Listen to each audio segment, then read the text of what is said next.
if I'm wearing this, that means it's a United topic. It's also a Leicester City topic because I'm joined by Dan Middleton, our Leicester City fan. And we talked a few weeks ago and we were previewing the top 4 race. And well, it's come down to the final day.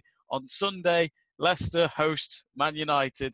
And whoever wins has got Champions League football. If it's a draw, it's anything could happen, basically. And, of course, Chelsea host Wolves in the other game at the same time, same day. So it'll be, well, for once, finally, final day football actually has something to be excited about. Over the last few years, it's always been all decided before the final day. But, Dan, I mean, it's a weird one because when we previewed this last time, United on paper had the easiest of fixtures, but what do they go and do? They draw against Southampton on the last minute.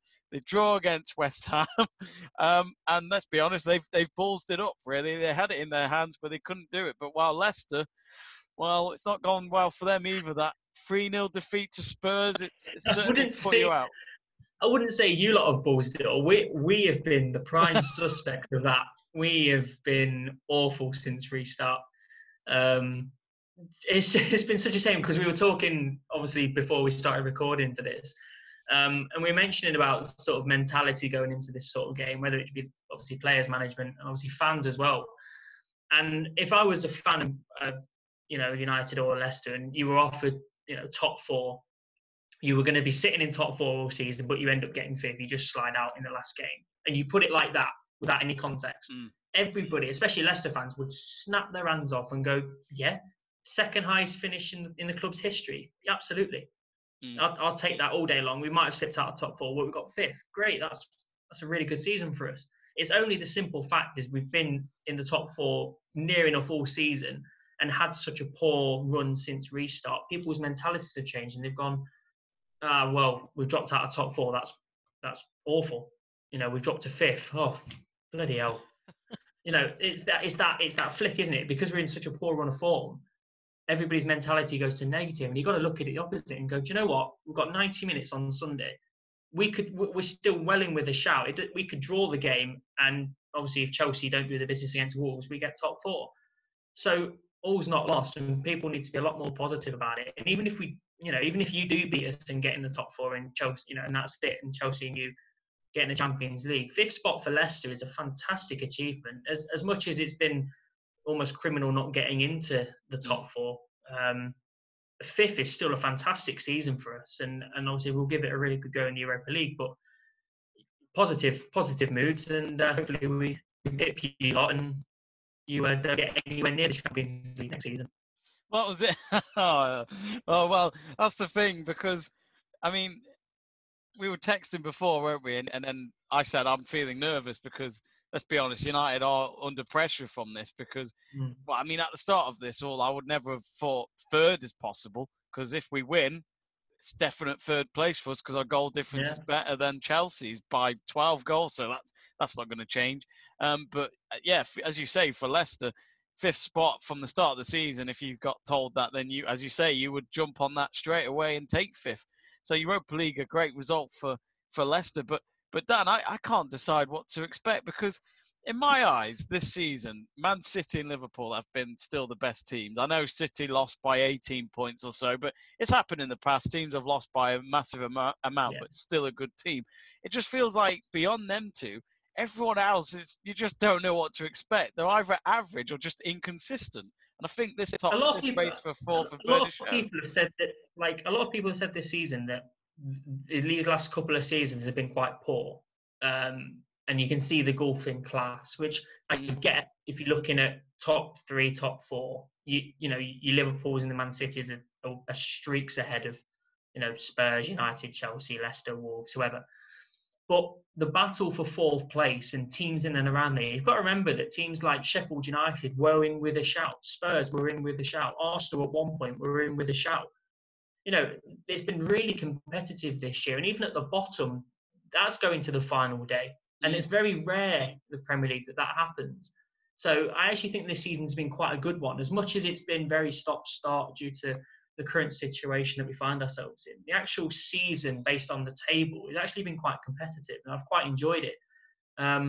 And like I said about Sunday's game, I think there's no pressure on Leicester. Like I said, you mentioned that we spoke off air about it. There's more pressure on United. They're a bigger club. I They've know. got the history, they've got the tradition, and they need it for Ole Gunnar Solskjaer's sake. Because obviously there's been a lot of criticism about him and discontent and splits in terms of fans and what they perceive him to be and how they think he's going to take that club. I think there's plenty more pressure on you. We've just got to go out there with the home side, as much as there's no fans, but with the home side, we've got enough. We've got fourth place to play for, but in reality, fifth place is, like I said, still great for us. So we just go out there, play our usual game, and it should be enough. Because let's be honest, the last couple of games, you look beatable. You've not been at it at all, and that gives us a lot of confidence. I feel like with United, the moment a team puts pressure on our style of football, we rattle. And it feels like the moment you put a high line against us, we don't know what to do, because against West Ham, we had throughout the whole second half, West Ham had the door open. It was like, come to us, have a go. But every time we just kept going sideways across the pitch. It's like Matic is there making frustrating tackles that weren't meant to be, so it clearly got to his head. Harry Maguire pushing up, of course, against Leicester, his old club, on Sunday. They just didn't know what to do, and this working from the back line doesn't work for United either.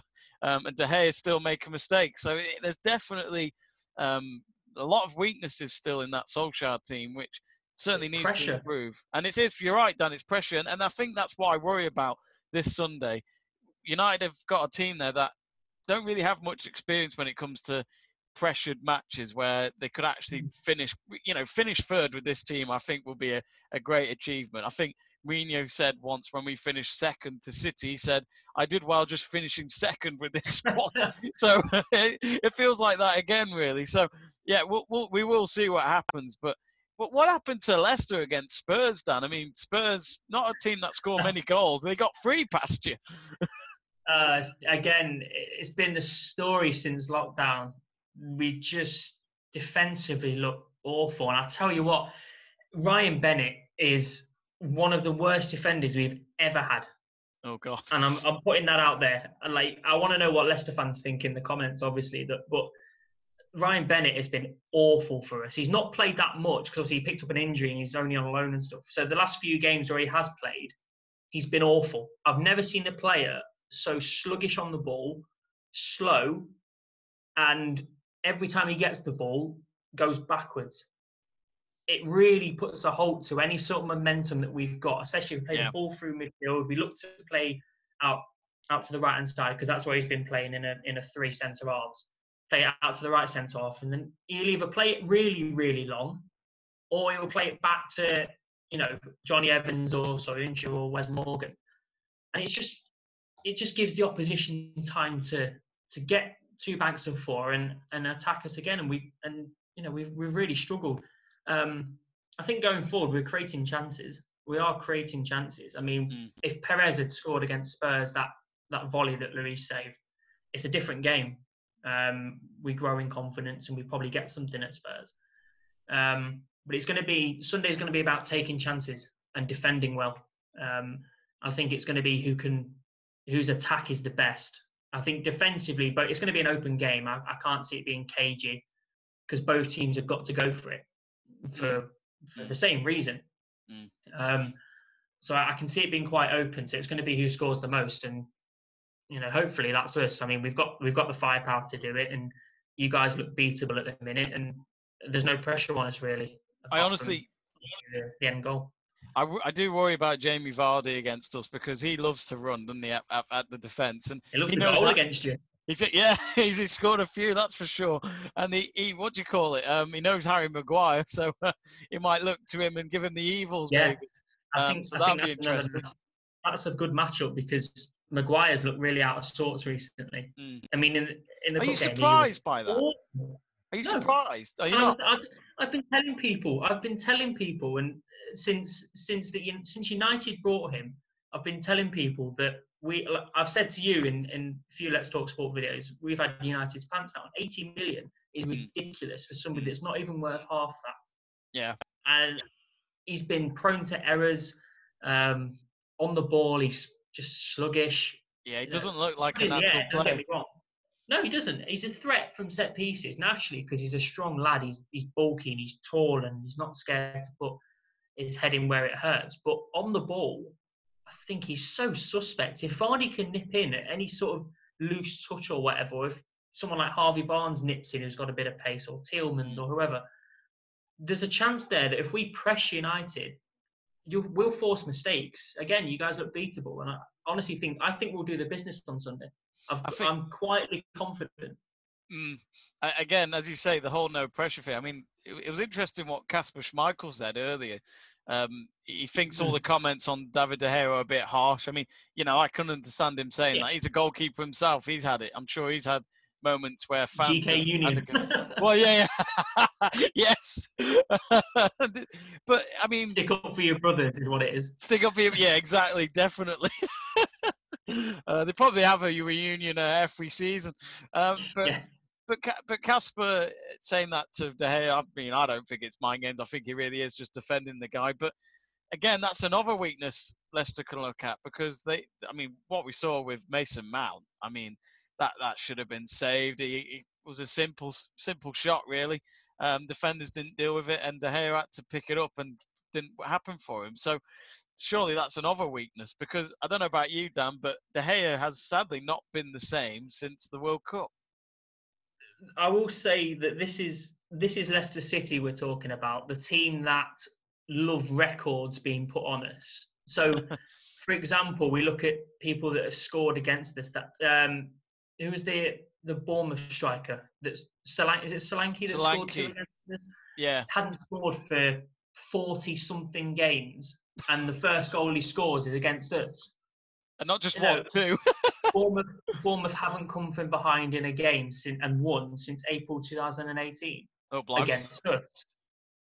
We're this team that it feels like a bad luck thing, and I guarantee it's going to be one of those games where De Gea just pulls out absolute worldies, and everyone's going, really? All these Leicester fans are just in shock at how good he is, but also the fact that we're not in shock at the same time. We sort of expect it as Leicester fans for when players have dips in form, they come alive against us for some reason. So it's just that's the roller coaster of emotions of being a Leicester fan, really. Well, I hope you're right. But another quick one. I hope I'm wrong. You said it. Now. Let's chuck the books out the window. That's it. I mean, you've said it now, but another thing to mention, Ben Chilwell, he's been linked to leave in the summer. Chelsea actually being the favourites to sign him. Do you think this will be his last game for Leicester? He won't play. He's not playing. Oh, right. So Chilwell's out for the season. Madison's out. Pereira's not back to October. Soyuncu's suspended. So we're a bit thin squad-wise. But in terms of Chilwell, I don't think he'll be with us next season. I really don't. And to be honest, it's one of those situations where, as much as I like Ben Chilwell, I think he's an outstanding left back for his age and 11 England caps and this, that, and the other. I don't think it'd be a massive miss for us, if I'm being totally honest. I think there are better left backs out there, and it's whether we can obviously prize them in. And again, Champions League is that golden carrot, isn't it? Where players will look at teams that want to go to and look at them and go, "Yeah, they're in the Champions. I'll be playing Champions League football and Premier League football. This team must be decent." It attracts better players, doesn't it? Naturally. So I don't think Chilwell will be with us next season. And if I'm honest, again, as much as I like him, it's not too big a deal. We've got Fuchs on another year, but we'll gives a Fuchs? Yeah. There we go. Absolutely. Well, I think we've got to wrap it up, Dan. Do you have any predictions for this game? I'm sure you're going to go for a Leicester win. I mean, I have to. But I genuinely think we'll get something from the game, and I think we'll get top 4. I just think you're there to get at. The last couple of results for you, and performance-wise as well, is more worrying for United fans, I think. You've not been at it. Whether you're saving it for us, I don't know, but you've not been at it. And I think you're there to be beaten. And I think if we get it right on the day and go back to a 4-4-2 that works, I think there's every chance that we beat you. So I'm going to go 2-1 Leicester. But at least a draw is the generic pick. Another thing to mention before I share mine is we're actually on the same goal difference as well. Just 28 goals on goal difference is quite incredible. So that obviously doesn't really help for whoever loses. That's for sure. So, yeah, I mean, who knows? If we draw and Chelsea lose, we're both in it because you have a better goal difference than Chelsea by quite a way off. So that might hurt Chelsea on the day. Who knows? I'll be honest, I'm going to go for a draw. I don't think we're going to win. I'm quite nervous for this game, as I've already said, but I just have this feeling we'll try and go for a win. It won't happen for us, and Greenwood will save the day, as he keeps doing at the moment. Yeah. He's got 17 goals already, and this man here, Mr. Fernandez, I had to, if you can see the back of my shirt, he'll get an assist. Oh, hey, who knows? He might score from the penalty. He loves a penalty.